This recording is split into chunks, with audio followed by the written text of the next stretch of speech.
On the one hand, if someone did something wrong, there's a way of correcting it. The way of correcting it is by doing Teshuvah, and Teshuvah has three parts. Number one, resolving to change one's behavior in the future. Number two, regretting what happened in the past. And number three, confession.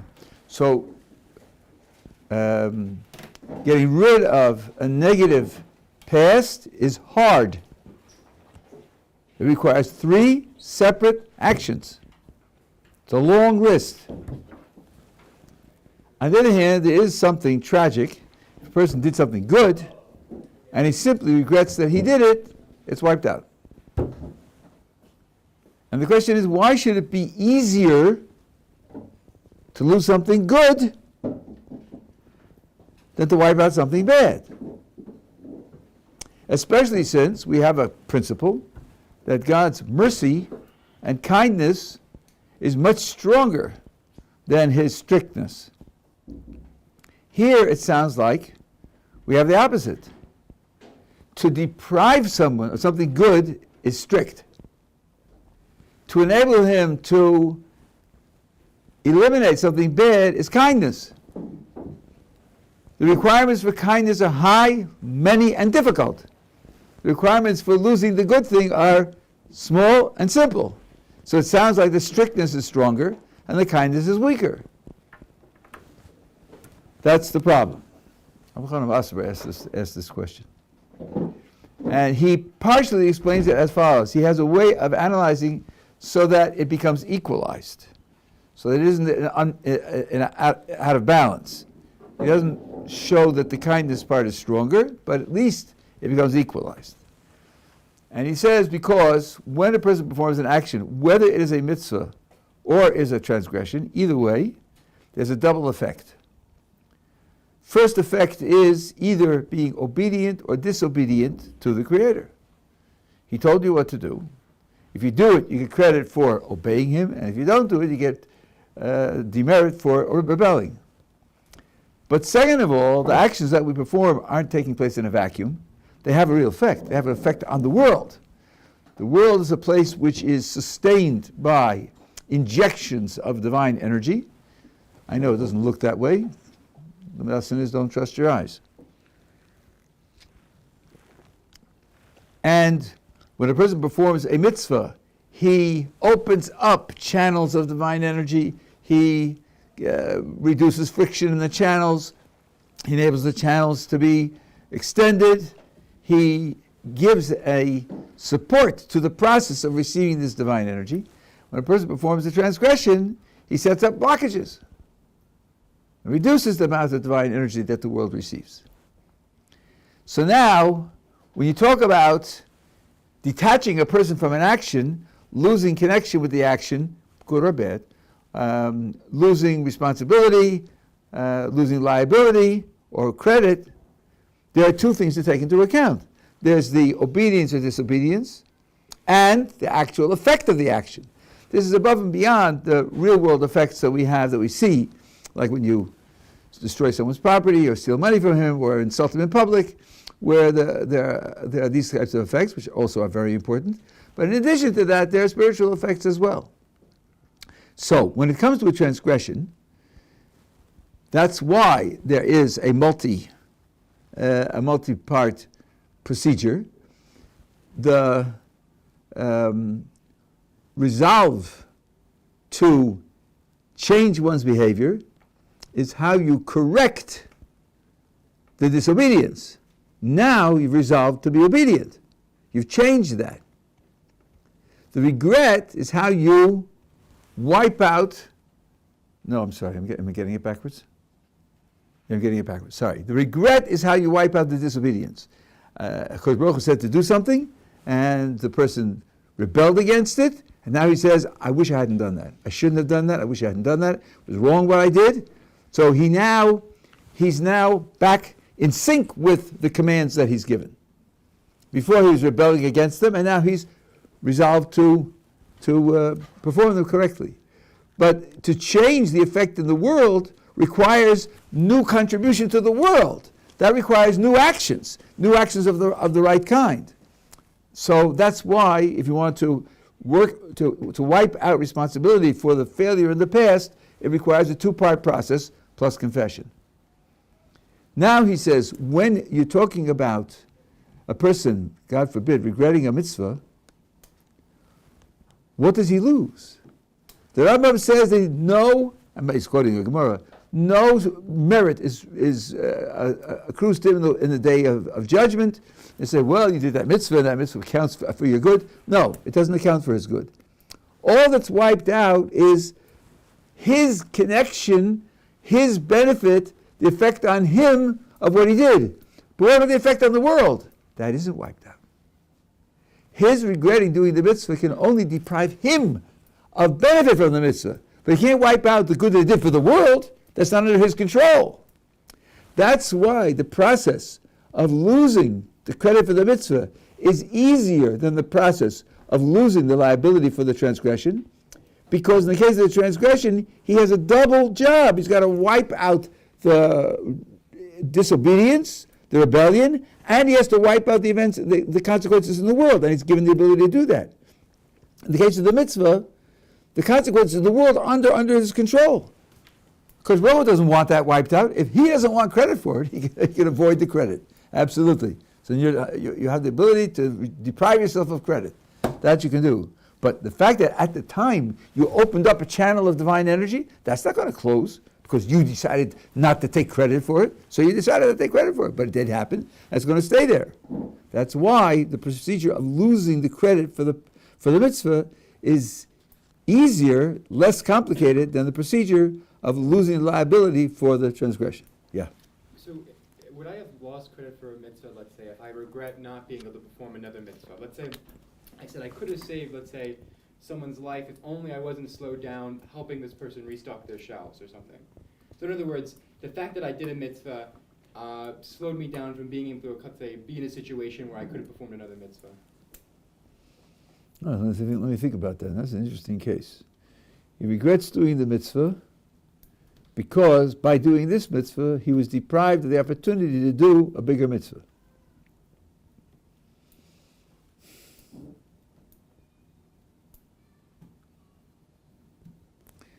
This person has some problems. He really has some problems. I mean, is he on board here? Does he want to do what God wants done? Does he identify with God's priorities for the universe? He did the right thing. We have a rule that a person is involved in doing a mitzvah at a particular time, and another mitzvah appears, and he doesn't stop doing the first mitzvah in order to do the second mitzvah, even if the second mitzvah is a bigger mitzvah. So if when it says a person says, I wish I hadn't done something, usually what he means is that it was wrong. But here he did the right thing. So if he's regretting it, he's only regretting it from a stance that's off track. He's regretting doing the right thing. Something's wrong there. Right? So then I think, if he regrets it, and what is he regretting it for? Because I have an opportunity to do a bigger mitzvah, because Baruch doesn't want him to do that mitzvah. He didn't want him to do it. So why is he regretting not doing it? Well, what would be the value of doing it? It's something that Baruch Hu didn't want him to do. So it wasn't really valuable. So at that point, if he regrets it, then his regret is completely out of touch with. In that case, seems to me, having gone through that reasoning, that he would lose credit for it. Because that's exactly what this kind of regret is. The Rambam says, what good did this mitzvah do me? What benefit did I have from it? I wish I hadn't done it. It was a waste of time. Well, that's a person who's totally out of touch. And when he's that far out of touch, then he loses credit for the mitzvah that he did. Here, this person, if he regrets it, on a condition where he shouldn't regret it, because nothing wrong happened, nothing bad happened, the contrary, it was perfect. The outcome was perfect. We would say a little even more in terms of divine providence. The fact that he's involved in this mitzvah is an accident. He's involved in mitzvah A. Mitzvah B presents itself. In abstract terms, mitzvah B is a bigger mitzvah, but the overall rule is you don't stop doing one mitzvah to do another mitzvah. So he did the right thing. He should be happy. Shouldn't regret that, unless he's totally out of touch. I think that would be the right thing to say, yeah. So if a person at a certain point regrets a mitzvah because perhaps whatever the reason is, let's say he doesn't fully understand and he thinks it's a waste of time or something like that. But what if after a certain time he again appreciates very much that mitzvah and he regrets regretting the mitzvah? So would he be reinstated with all the merits of the mitzvah that he performed previously and also get an extra, so to speak, the Teshuvah into that mitzvah? Like it would be a mitzvah together with Teshuvah, like it's... Okay, let me say it for the recording. It's a nice question. A person did a mitzvah. Later, he regretted doing the mitzvah. And even later, he regretting doing the mitzvah. So does that reinstate his credit for having done the first mitzvah? And also the questions of Teshuvah and so forth and so on. I haven't seen it brought explicitly, so what I'm going to say is a bit of a speculation, but I believe it would, because he is doing Teshuvah for regretting. Regretting is a failure. Regretting is a transgression. Regretting a mitzvah is a transgression. When you do Teshuvah for a transgression, your responsibility for that transgression is wiped out. Since it's wiped out, nothing stands between you and the original mitzvah anymore. So I think that would be correct, that he would reinstate his credit for the original mitzvah. I think that's right. Yeah.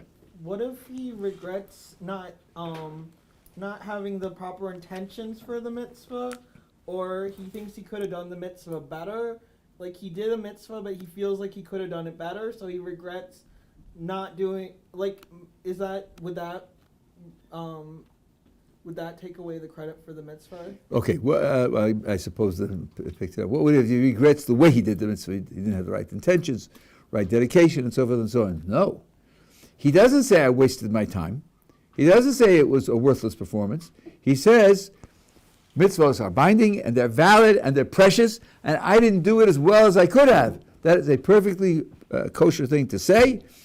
In fact, Baal Shem Tov stressed that you don't only do Teshuvah for transgressions. You do Teshuvah for mitzvahs that you didn't do in the best possible way. And it goes so far, says Baal Shem Tov, that a person can do Teshuvah for having done Teshuvah in a degraded way. Let's suppose that a person does Teshuvah because things in his life start to go bad. And it's correct to do that. Things start to go bad, you start to think, well, where did I go wrong? What signal is God sending me that I should improve? Which is the right thing to think. And then he finds what's wrong, and he corrects it. He does Teshuvah, and then he thinks to himself, but why did I have to wait to get hurt? To wake up and think maybe things aren't ideal and do Teshuvah. Why did it take God to slap me in order to get me to see this? Why wasn't I awake enough? Why didn't I care enough to evaluate my actions and see that what I did was not appropriate? And then he's going to do Teshuvah for having done a second-class Teshuvah. A Teshuvah only triggered by suffering rather than being triggered by regular reevaluation of his actions and trying to deal with them in a spiritually appropriate way. So this is definitely an appropriate thing to do, and there's nothing wrong with it, and he certainly would not lose credit for the mitzvah. If anything, it would add to your credit for the mitzvah, because you're coming to realize better and better how precious mitzvahs are, how much investment they are really worth. You're bringing yourself more and more in tune with what mitzvahs really are. So I think that sort of thing would be only credit. There would be nothing, no loss from it. Okay, we're together. I sent it in to be copied, but somehow he didn't get copied, or Rabbi Salinger didn't get it. So I don't have the copies to give you. I will translate and hope I'll have them for next time. So now the Rambam says, even though blowing the shofar on Rosh Hashana is a gzeros hakosuf. Now, this is a phrase that appears often in medieval writings, and when I heard shiurim from Rabbi Yeshivat Ohr Somayach, he taught us to treat this phraseology with care. There's a mitzvah to do X, and sometimes it's asked, why? Why are we doing that? What's the reason for doing it? And the answer is, gzeros hakosuf. The Torah made a decree. Okay, that may mean that you can't understand God's reason for making the decree. But that doesn't eliminate all possible questions. Another question, which sometimes is confused with the first question, another question is this: what does the decree teach me? What's behind the decree in terms of its impact on me?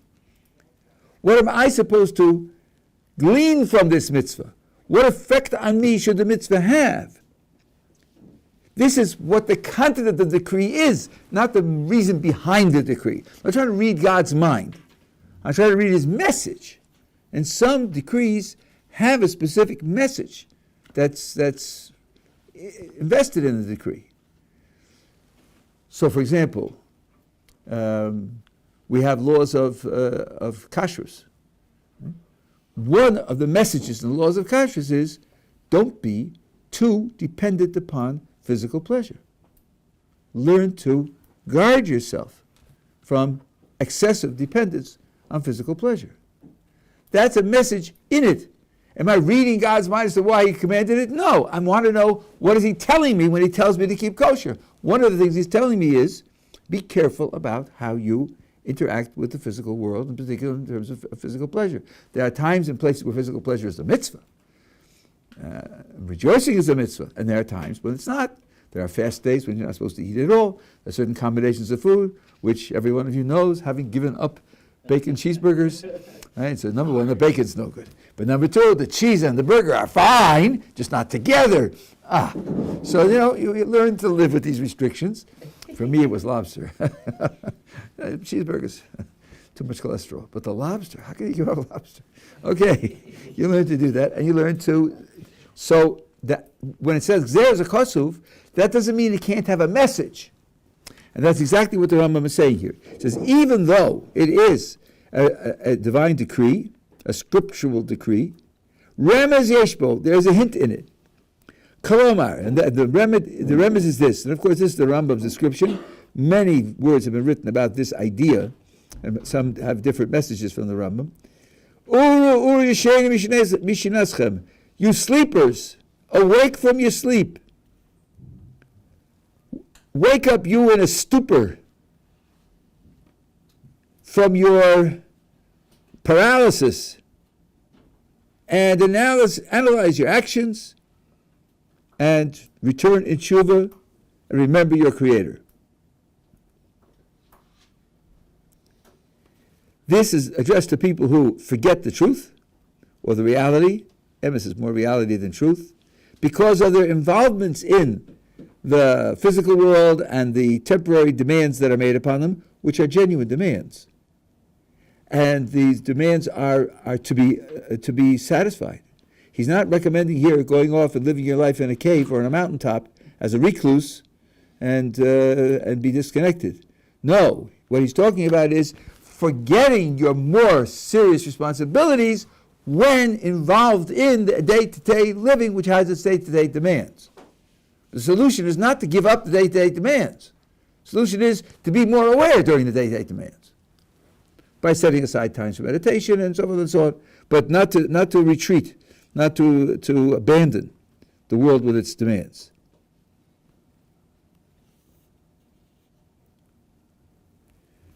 Look to your souls. Improve your ways.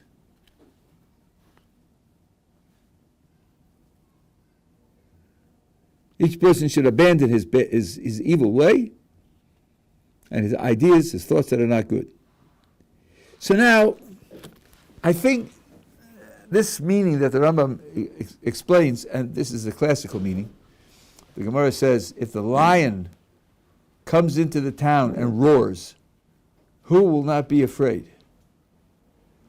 So who will not be afraid when he hears the shofar blow? It's the announcement of a period of time in which HaKadosh Baruch Hu judges the world and makes decisions about the coming year. And these decisions have consequences.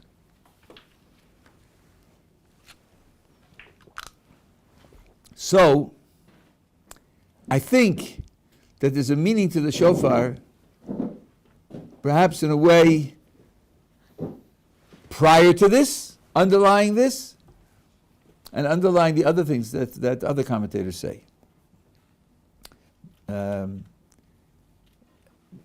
time between Rosh Hashanah and Yom Kippur has performances that you don't have the rest of the year.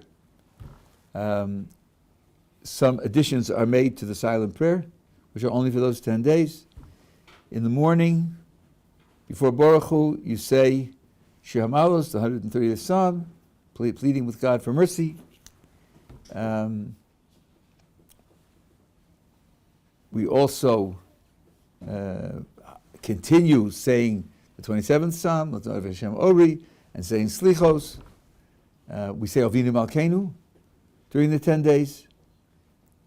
These are things that are going on only during the 10 days from Rosh Hashanah to Yom Kippur. Now, here's a quiz question. If you can ask other people to see how much they pay attention. What is the very last thing we do, which is the end of all the specific performances of the 10 days of repentance? What's the very last thing that we do? We blow the shofar. At the end of Yom Kippur, there's a single blast on the shofar. After that, you start Ma'ariv, the evening prayer, like you do the rest of the year. It's over. If you have a certain type of siddur, that is to say a Sephardi siddur or a Hasidic siddur, you will see that next to the instruction to blow the shofar are two words, Siluk Shechina. Siluk Shechina means God's presence is evaporating. It's dissipating. It's leaving. Which means that during the 10 days, God is present in a way that He isn't present any other time of the year. There are other thrilling mitzvahs to do during the year. The Seder on the night of Pesach is a thrilling mitzvah. And dancing with the Sefer Torah on Simchas Torah is a thrilling mitzvah. And lighting the Hanukkah candles is a thrilling mitzvah. Staying up all night at Shavuos, learning Torah is a thrilling mitzvah. But nothing compares to the 10 days of repentance. That's based on a verse. The verse says, Dirshu Hashem b'yimotzo, kra'ohu b'yosu karov. Seek out Hashem when He's found, call to Him when He's close. And the Gemara says either 10 days from Rosh Hashanah through Yom Kippur. That's when He's close. That's when He's found. So, if it's the shofar at the end of Yom Kippur that announces the disappearance of the Shekhinah, what is the shofar at the beginning of Rosh Hashanah announcing? The arrival of the Shekhinah. It's like a king traveling from place to place, and he has trumpeters. And before he enters a town, the trumpeters come in and blow a flourish on the trumpets to announce his arrival. And as he leaves, they blow another flourish on the trumpets to announce the fact that he's leaving. This is what generates wake up. This is what generates the intensity of the time, because Baruch Hu's presence is manifest more at that time than any other time during the year. So if you ask for the root meaning of the shofar, I think that's the root meaning. The appearance and then the disappearance. And then to awaken and pay attention to your actions and think of reforming your life, all of that is a consequence. Yeah. How does this relate to the idea of a chok? Is this the opposite of a chok, or is it saying even in a chok we can find meaning? That's a very good question. The word chok is often explained to people as a mitzvah without a meaning. Many, certainly most, maybe all, commentators agree that all mitzvahs have meaning. All mitzvahs have meaning. But there are different types of meaning and different levels of meaning. And there may be meanings that are hidden in such a way that nobody knows the meaning, or almost nobody knows the meaning. One of the mitzvahs, which is advertised as a chok, in fact it's called Zos Chukas HaTorah, is the mitzvah of the red heifer, where a certain procedure purifies people who are polluted and pollutes people who are pure. And that is held up as a challenging idea to explain, though I think that, frankly, many people don't appreciate what the challenge is. That's a long story I'm not going to go into now. And the Midrash says the following, that King Solomon, who some say was the wisest of all men, Maimonides disagrees, but some say it was the wisest of all men. King Solomon said, Amarti echkama, I said, I'll be wise, I'm going to figure it out. I'm going to figure out what the meaning of this mitzvah is. But it was distant from me, and I failed. I was not able to figure it out. So King Solomon failed, but the same Midrash says that Moshe Rabbeinu did know. Moses did know. And not only that, the Midrash says that in the future, when the Mashiach comes, everyone will know. So what's the message of the, and this is something that Torah calls a chok. It uses the word zos chukas HaTorah, right? So the message is that the meaning of this mitzvah could only be achieved through prophecy. Only if God reveals it will it be known. Human investigation can't achieve understanding. So that's one way to understand a chok. It's a chok vis-a-vis your ability to analyze and figure things out. But it doesn't mean that it's ultimately without reason. To say it's ultimately without reason is, according to many, including the Rambam, to say something about God that's unacceptable. He did it for no reason? He did it for no reason? Arbitrary? Spun off at the moment? That's not the way we picture God's actions. Everything has a reason. For a mitzvah, at the very least, it determines you as either obedient or disobedient. And that's something which you're going to be evaluated on. So it has consequences for you. But even more than that, the choice of what you should do to demonstrate your obedience isn't arbitrary. So yes, the vast majority will say that there are reasons for everything. And chok means something whose reason is hidden or very difficult to achieve, or maybe you need prophecy to achieve it, but not that there are no reasons. Okay, that's a very important idea. Okay, so now,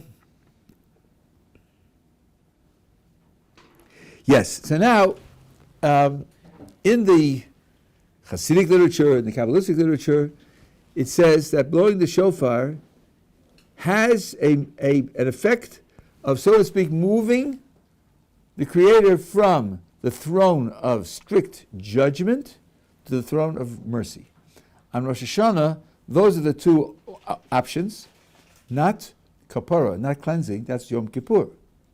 That's the day in which cleansing takes place. On Rosh Hashana, which is the day of judgment, there are two possibilities. Pure, strict judgment, or judgment together with mercy. And blowing the shofar is something which is supposed to enable that transition from sitting on the throne of strict judgment to sitting on the throne of mercy. Now, Ramchal describes this in the Derech Hashem, he's quoting other literature as well. Don't think that playing some little ditty on a horn is what gets you mercy. That ain't it. No. The precondition of getting any effect out of blowing the shofar is having done Teshuvah. Ramchal says it word for word. Im ha-Teshuvah. All this works only with Teshuvah. So the shofar becomes a symbol of the effect of Teshuvah, and then Kodesh Baruch Hu commanded that mitzvah. It's not an arbitrary command, like we just said a moment ago. That performance engineers the effect that Teshuvah should have on the judgment that's taking place. But the Teshuvah is prior. And the fact that the Teshuvah is prior answers a question which I heard from the gentleman who was in charge of this program when I came 41 years ago. He asked the following question. This is based on what we have learned already. It's called the 10 days of Teshuvah. Well, one of the ingredients in Teshuvah, as we have said, is confession. You do not confess all 10 days. No one confesses on Shabbos. Many do not confess on Rosh Hashana either. That was my custom for my Rebbe Zatzal. We didn't confess on Rosh Hashana. Some, following their Rizal, do, but many do not. You don't have 10 days of confession. If you don't have 10 days of confession, then you don't have 10 days, now here, listen carefully, you don't have 10 days of doing Teshuvah, because confession is one of the ingredients in doing Teshuvah. So why is it called the 10 days of Teshuvah? Sarah, she made Teshuvah. So the answer I think is correct is, It's not the 10 days of doing tshuva, it's the 10 days of being in a state of tshuva. A person who regrets the past, resolves to change the future, and confesses once has done tshuva. He's done it. Yes, we repeat the confession over and over again because maybe we lost track, maybe we weren't consistent, maybe we didn't take it seriously enough. But in terms of the specification for doing tshuva, once he has regretted and resolved and pronounced the confession, he's done tshuva. But you can lose it. You can lose the condition of tshuva. So it comes out that since the shofar is supposed to have its effect because it's accompanied by tshuva, and since for almost everyone, you don't confess on Rosh Hashanah, so you can't do tshuva while you're blowing the shofar, you must have done tshuva before. You come into Rosh Hashanah in the state of tshuva, and then these 10 days are 10 days of being in the state of tshuva. And I think, although this custom doesn't go back so far, but I think that's part of why we start Hilchos before Rosh Hashanah. Slicha is the special additional penitential prayers. If you're lucky enough to be a Sephardi, you say them all the month of Elul, the whole month, every day. Before you daven the regular davening, you say Slichos. And if you're unfortunate enough to be an Ashkenazi, so then it's a minimum of 4 days before Rosh Hashanah. And if, like this year, where Rosh Hashanah is on Monday, you have the minimum of 4 days, you always start Saturday night. So we will start Motzei Shabbos the week before, and we'll have 6 days of that week, plus the day of Erev Rosh Hashanah before Rosh Hashanah. Now, in the Slichos, you make a confession. So the Slichos are an opportunity to do tshuva. And since you're doing it before Rosh Hashanah, then you can come into Rosh Hashanah with the tshuva done. Now, not everybody succeeds, and some people only the weight of Yom Kippur leads them and motivates them to really do tshuva, but this is the process. And it's a process because, as we said, the effect of the shofar is only because it has tshuva accompanying it. We're all together? Okay. So now. Yeah. So, I mean, from what we learned previously about that one of the elements that constitutes Teshuvah is to remove them from the thoughts. So let's say once, so to speak, I accomplished the Teshuvah of a certain topic, and I do go back to see how I have actually won this Teshuvah somehow, right? So, I mean, I cannot fully understand what does it mean to remove from the thoughts. Like So let's talk about that. What does it mean to remove the transgression from one's thoughts? It doesn't mean to forget it. It does not mean to forget it. Remember, the Rambam says, if you do a transgression in January, and you do tshuva in February, and you confess it on Yom Kippur, next year on Yom Kippur you confess it again, even though you had no backsliding.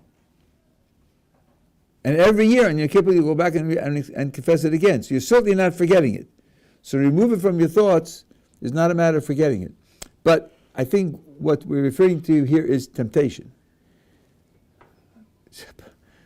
You know, up until last February, bacon cheeseburgers, well, at least once a week at McDonald's, maybe twice a week. And now I gave it up. Boy, it's been a rough ride, Maybe like once a month, I can get away with it. And then I can't the rest of the month, I'll do tshuva for what I did. Yeah, that's not right. That's not right. I am struggling. I'm still thinking about it, still wishing that maybe there were a way that I could, manage. And then you go to McDovid's in Borough Park, where you get what tastes like a cheeseburger, because they make it out of soy. And it's that temptation and dwelling on it, thinking, boy, but it was really good tasting and so forth and so on. That has to be put out of your mind. But remember what you did? That's certainly there. Now, having said this, let me just add a point which I didn't mention then. I guess I forgot to mention it. Control your thoughts. That's not so easy to do. In fact, when the Baal Shem Tov was dying, one of his disciples asked him, Rebbe, you're leaving us. How will we be able to identify a real Rebbe so we'll know to pledge allegiance to him when you're gone? And the Baal Shem Tov is recorded to have said, ask him if he knows the secret of controlling thoughts. And if he says yes, then he's not a Rebbe. He's not a Rebbe. So that's pretty bitter. I mean, does that mean that, we're just helpless with respect to our thoughts? No, it doesn't mean that. There is a way of controlling your thoughts. You can stop a foreign thought from entering your mind if you fill your mind with kosher thoughts. Fill it. So there's no room left. There's no entry. And that sounds overly idealistic, if that sounds something which is beyond the pale of human possibility, I tell you it's not only possible, but it's practical, and many people achieve it consistently for years and years and years. And here's the secret. Learn with the chavrusa. What's going on in your mind? You learn with the chavrusa. Well, here's how a chavrusa works. One guy reads and explains, and the other guy shoots him down. And tomorrow they switch sides. The other guy reads, this guy shoots him down. So when you're reading, what are you thinking of? Where could I be shot down? Is this weak? What kind of objection could he raise? And I'll have to be careful about that. You're occupied. You're not likely to think about the cheeseburger under those conditions. And the other guy listening to you is, where's his weakness? Where's he made a mistake? What definition did he make a mistake on? I'll shoot him down. When you have that kind of competition going on, you're pretty immune to foreign thoughts. They're not going to disturb you. So there is a strategy for avoiding foreign thoughts by filling your mind with kosher thoughts. The great sages, who were also great pious people, memorized certain large bodies of text, and whenever they were walking or going from place to place, didn't have access, they couldn't read because they had to watch where they were going, they would recite these things from memory. So at least part of their minds was occupied with the text that they were reciting from memory, and then other things wouldn't disturb them. Yeah. I've heard something somewhere where they talk about it was in reference to adultery. They talk about thinking of it as like a bird in the sky, or a poor man who knows he doesn't looks at a queen and looks and thinking that could be a way to look at all Avera, it's almost like it's not even there because You're right. What you're quoting is in Even Ezra. Even Ezra says this on the Seres HaDibros, where it talks about not committing adultery. He says, imagine a person who desires somebody else's wife. And I ask him, and he's a poor farmer, as you said, you got it right.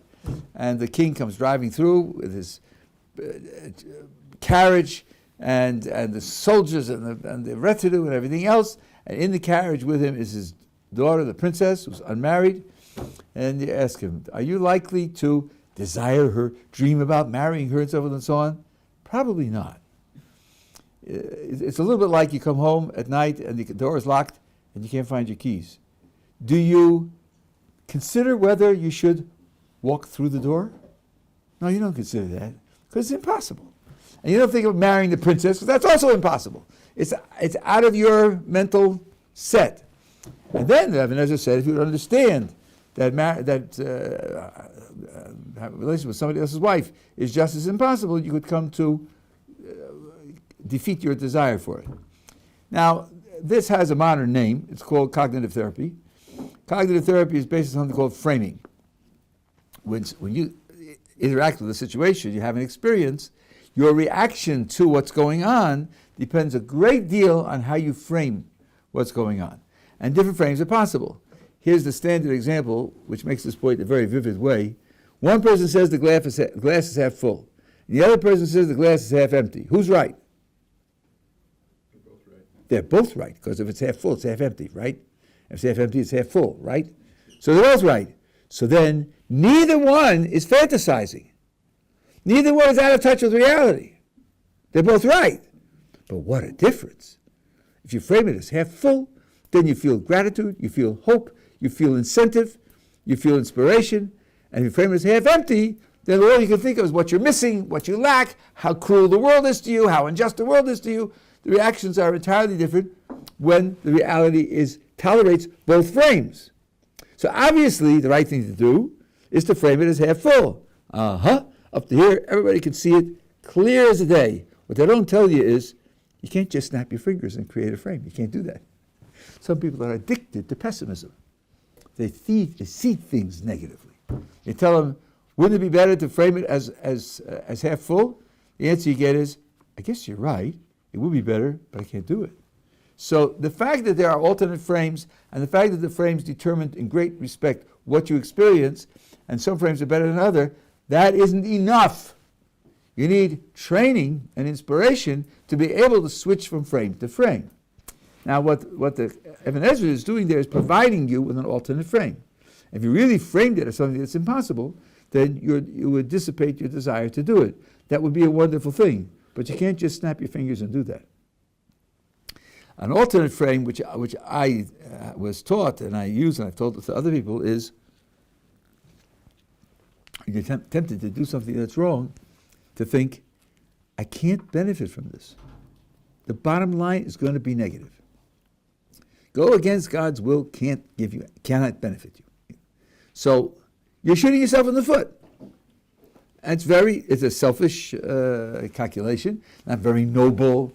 God's the creator and the benefactor and all the rest. But the first step is stop doing the wrong thing. So that's another way. But for some people, they could say the words, but it's not vivid. It's not something which psychologically they can identify with. So just noticing that there's another frame isn't the end of the therapy. It needs more than that. But what you're quoting is certainly correct. It's as I say, it's an Ibn Ezra. Okay. Okay. Then the Rambam says something which he's quoting from a Gemara. Person should regard himself all year long as if he were half merits and half transgressions. And the whole world also he should regard as half merits and half transgressions. So that if he will do one transgression, he will tip the scale to the negative side. Whereas if he does one mitzvah, he'll tip the scale to the positive side. And as he said prior, which side you're on determines your outcome. And if he tips it to the negative side, then the whole world could go down the drain. So, here's another example of the same thing. Here's a frame. How important is it that I should wash my hands now? It's a mitzvah. It's not on a par with saying Shema. It's not on a par with eating matzah. It's a mitzvah. A little mitzvah. Should I make the effort? Should I not make the effort? Well, if I'm 50-50, and this one mitzvah, as small as it is going to determine my fate by tipping the scales, I'm going to wash my hands. And all the more so if the whole world depends upon what I do. So now, the question is, are we being recommended here a fantasy? Is that appropriate? I'll give you a parallel. It's halftime. High school football. Your team is down by 16 points. You're the coach. What do you tell them in the halftime pep talk? Listen, it's been a rough first half, but we can do it. We have these secret plays that we worked on, and I'm going to bring in so-and-so who's a replacement, and so on and so on. If we work, but we can actually turn it around. We can actually turn it around, and we can win the game. Now, the coach knows he's lying. They're 16 points down. They're not going to win the game. And even the players may realize there's gross exaggeration. But hearing the words and absorbing the emotion will mean that instead of losing by 16 points, they'll lose by 6 points. They'll do much better than they otherwise would have done. They're entertaining a fantasy which will improve their behavior. So sometimes it may be appropriate to entertain ideas which aren't true ideas because they will actually make your performance a better performance. Sometimes it may be appropriate to do that. It would be a surprise to me if the Torah used such a discipline, but I can't rule it out. But there's another way to understand what's going on here. I'll give you another example. They're collecting money for a certain charity project. They need $1 million. And contributions are coming in, GoFundMe or charity, which you may have come across. If you haven't, you should look it up. Interesting function. We've done it here several times. And the contributions are coming in. You need $1 million, 900,000, 950, 990,000.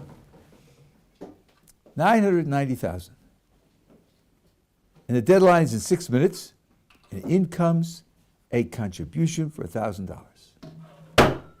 Wow! He did it! He made the million!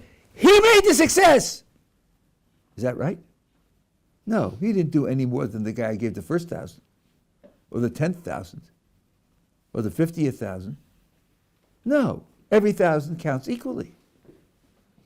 Now let's suppose that the last guy, it's up to 990,000, and he gives 50,000.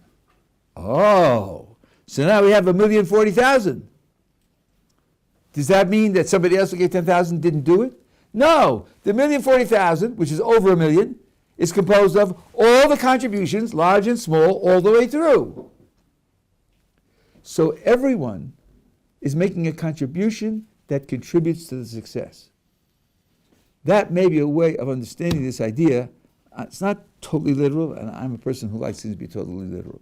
But it at least means that I don't have to think that the world is 50-50. What I think is that whatever we do to succeed, my one mitzvah will be part of the success. And therefore it carries the success with it. It's a little bit like, I don't know if you've heard of this, but the Second World War in America, there were people who were not eligible for the army and who begged to be taken into the army anyway, because they said, there's nothing more important to do than defeat the Nazis. I have to participate. I can't sit on the sidelines. So I'm 42, and so the cutoff is 39. Take me anyway. I don't want to be out of this project. I have to be part of this project. Now, there are 2 million men in the army on the Allied side, and he'll make it 2,000,001. Is he going to bring the victory 6 weeks earlier? Not likely. But he can't sit on the sideline. You're defeating the Nazis. There's nothing more important in the world to do than that. So your contribution becomes significant because of the overall effect of the outcome. This is a deep, deep element in human thinking and also in moral thinking. So here also, if the world carries on because it is a majority of merit, and I do one mitzvah, no matter how small, that adds to that merit, the success of the world is being built by my action just as much as everybody else's. It's not exactly what it says, but at least it's a thought which is true and which can help motivate a person to do what needs to be done. Yeah. There's an idea that you don't know what's a light mitzvah and what's a heavy mitzvah, what mitzvah has a reward and a punishment. So couldn't that relate to this? Like, say, I'm just going to use numbers just for the sake of like talking about it. Like, say you did a lot of mitzvahs in a year. Say all those mitzvahs added up to 5,000 points. Like, it's just a way of thinking of it. But you did one Avera, and that was 5,000 points. So then you're half mitzvahs and Averas. Yeah. Because even if you only did one Avera, you only did one Avera. That Avera was so bad and you don't know whether that Avera was how bad that Avera was. Okay, so look. Here the words are not quite right. The Mishnah that you're quoting says, "Havizahir mitzvah kala kivachamura." Be as careful and dedicated to a light mitzvah as a heavy one. Because you don't know the reward for the mitzvahs. So this Mishnah says there is a difference between mitzvahs. There is an objective difference. If there weren't any objective difference, it wouldn't have to tell me to be as careful for a light one as for a heavy one, because they would all be equal. No, they're not all equal. Some are stronger, some are weaker. And there could be an afkamina. There could be a way you could test it. Because suppose I have a choice between doing 2 mitzvahs and I'm not involved yet. Then this is not a flip coin. It's not a flip a coin. You're not supposed to flip a coin. There's a rule to which one should be done, which one shouldn't be done. So there is definitely. But when you say how careful I am to do the mitzvah, See, you don't know the matan schar because the reward that you get depends upon how much effort you put into it, how much you have to overcome your own inclinations, and so forth and so on. It's not written into the content of the mitzvah. But it is not a denial that mitzvahs have objective standards of status. That is what I was saying. I meant like you don't know which ones, so you think you did all these good mitzvahs all this year, but you don't know. Maybe you did an avera that was just as bad as all the mitzvahs, so you are half mitzvah, even though you technically did more mitzvahs. Well, that we already said. The Rambam already said that word for word. Oh, okay. He said that word for word. You don't know what the reward for mitzvah is because the reward for the mitzvah goes to the agent. It's not for the action. It's the agent who's doing the action. That depends upon your psychology and your background and your inspirations and your temptations. It depends on your personal psychology. And as I said then, not only can't I know your psychology, but you can't know your psychology. Just ask any psychologist and they'll tell you don't know yourself. That's what they get paid to do, to help you because you don't know yourself.